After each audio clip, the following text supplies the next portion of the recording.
All right, everybody, just kidding. So we had a mid-episode thought here where Joseph brought up the triple Jasper from Fidens or however you want to fucking say it.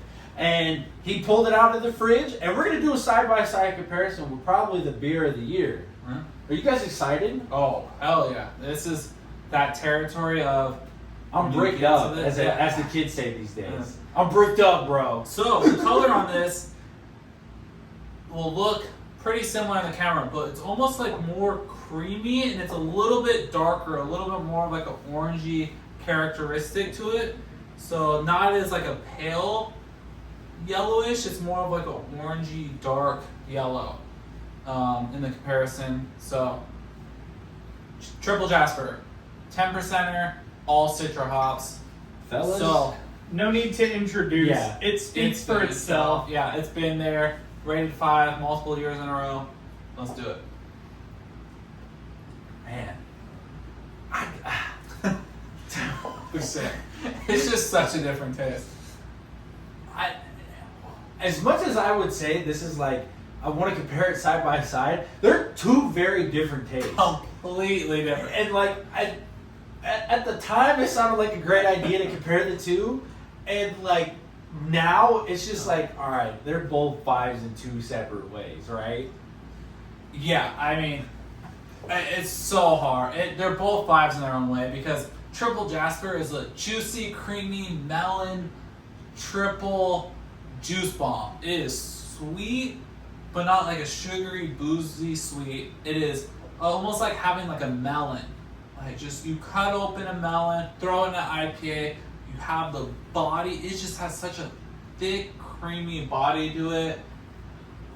Throughout the whole taste of it, it is just incredible. 10%, come on. You drink this, you're like, there's no way in your mind you're like, this is a 10% IPA, baby.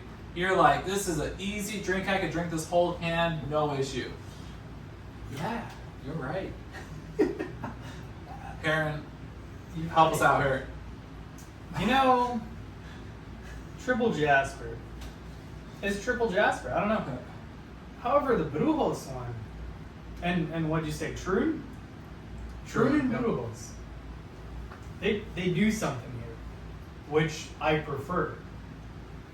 I don't know if it's a little more kind of citrus kind of deal going on, and everything's a little more subtle, or in the triple Jasper you got like a lot of sharp objects coming at you, and if you like that, you know, you're gonna choose the triple Jasper. But I really think is as loud but as subtle as the Brewhouse and Trun collab is, because that magi of the underworld, or whatever that name is of this beer, I don't know. It's like a sleeper pick, right? It's like one of those things to where when you compare these two beers, the Brewhouse one does something interesting to you. It's different. Like when you're in this level of beer where we're getting top beers and we're searching for a new and exciting beer to have, right? Something that tickles our fancy, something that's different than what we Tickles our fancy. That's a whole Wow. That's a whole Wow. You pulled that one out of the fucking woodworks. Something that's different from what we're used to having. That's it, right? Aaron's talking about something just magical about it, right? Something that is doing something that we haven't tasted in a long time or ever before. On the triple Jasper side, it is what you want. It's the epitome and the mountain peak of a triple IPA. The juicy, the creaminess, the not being boozy, but being 10%. Something that you could just drink and enjoy. But then when you get in that 9.3 double IPA, you're like, almost 10%. It's not a triple. But oh my God, there's these flavors. There's some honey texture that's not like a creamy juicy, but it's sweet. But wait, it's not overly bitter. It's not green. It's no hop burn, but it has hop characteristic, right? You start getting all these butts in there. And I think that's what makes it sexy, appealing to someone like Aaron. You're like, I like this. And for someone that's you get into that beer snob category, people like that are like, I fuck with that. I want that. I want something trendy. I want something new edge. I want something different, because it's easy to get in the cycle of Monkish makes all these great beers. Oh, Electric makes all these very green, very hoppy beers that we love. Oh, Solaris makes funky beers, and then you get to a beer that just encapsulates everything. Whatever I'm trying to say is, it makes everything come together, and then you still have a but for it, and you're like, but it's so good in this way. Whereas Triple Jasper is like, yeah, it knocks out of the park in this, and this. Boom, it's cut, clear, all Citra, one way, boom, clear and done. Whereas Brewhouse get the different elements to it. They're adding double of the same hop, different way of adding it. The way they name this beer is unreal, though. Yeah. It's like Magi of the underworld. And the like, can art is perfect. Yeah, it's beautiful. It The looks golden so good. can instead of the silver can, like a nice little touch. I will say this: you hit on something that like kind of sparked like kind of like light bulb moment, right? Triple Jasper, you have everything to it, right? This is something that you know at the end of the day, it's going to be a high quality triple. It's going to taste the same almost every single time that you have it, right? And then you say, hey, I kind of want to try something that's a little bit different, right? So you try this double dry hop that is double hopped of Nelson and I can't say the other one. You got Motueka, where it's doubled up on both of them, right? Yeah. With just the normal hop, and then you got the CXG hops that go on top of it that kind of just brings out the flavor more, right? You got the raw honey in that one. And this is like a borderline triple versus a real triple. And to me, I'm like, yo, Fidens, Triple Jasper, amazing, right? It's a 5 out of 5. It's a 5 out of 5. But then Yeah. you have this style that is just new to us. Something that we haven't had before, something that's a unique style, and you have it where it could be a triple. You're like, oh my god, like this makes me think, like, damn, like Triple Jasper's all reliable, but Yeah. this is the new. This is the new wave. This is the new wave that will end up replacing the Triple Jasper. I don't want a Triple Jasper to ever go away. That's not what I'm saying. What I'm saying is it just takes it to that next step above it in that same category. Like, you know how everybody has the tiers, right? Yeah. You have the S tier, you have the A, B, C, D, F tier, right? This takes it to that S tier, and this is a double that's doing it. It's not even a triple. Yeah, it's like to what Dustin's saying there is Brewhouse already has notoriety to it. People are actively trying to get his stuff. Actively, like, already know that he makes good shit. Collabs with someone like Troon that does these crowler only releases, that sells their beer to people and people instantly buy it and then resell it. $60, $70 a fucking crowler. And people will hold on to them, sell them 5-6 months later on. He combines, because I've had Troon collabs with A-State, had some other places with it, and they're good, they're great. I see that influence. But this one is just that next level of what Dustin was talking about that makes Brewhouse, and he's probably one, if not the best, right now of creating hype behind his beer, creating flavors that are exciting, that live up to the hype, and that's what you want in the beer market, right? Because when you're at a level, you want a disruptor. That's what it is. And what he's doing right now is disrupting the space of something. Yeah, there's something that we all near and dear hold to our hearts, right? Like this Triple Jasper. This is something that to you holds near and dear to your heart. I mean, fuck, back-to-back years carry the top beer of the year. Yeah, and then to me, my like near and dearest is the Catch and Release from Pure, and they haven't re-released it, which they fucking should. But what I'm saying is like this disrupted my tier of beer. This is something that made me have to rethink of what I thought was great. Yeah. And you like to find a beer that does that's incredible. Yeah. And for him to do that just shows me that like, yo, I gotta have this dude on my radar. Yeah, we gotta try to get more of his stuff, and we always gotta be out there. So yeah, I think still both 5 out of 5. I think that it solidifies the 5 out of 5 for both. Heron, I know you rated it in between a 4.8 to a 5. 4.8 to 5. Like, but like I don't know. Like it's all fuzzy at that point. It's very well the best beer in its category because it doesn't have a category.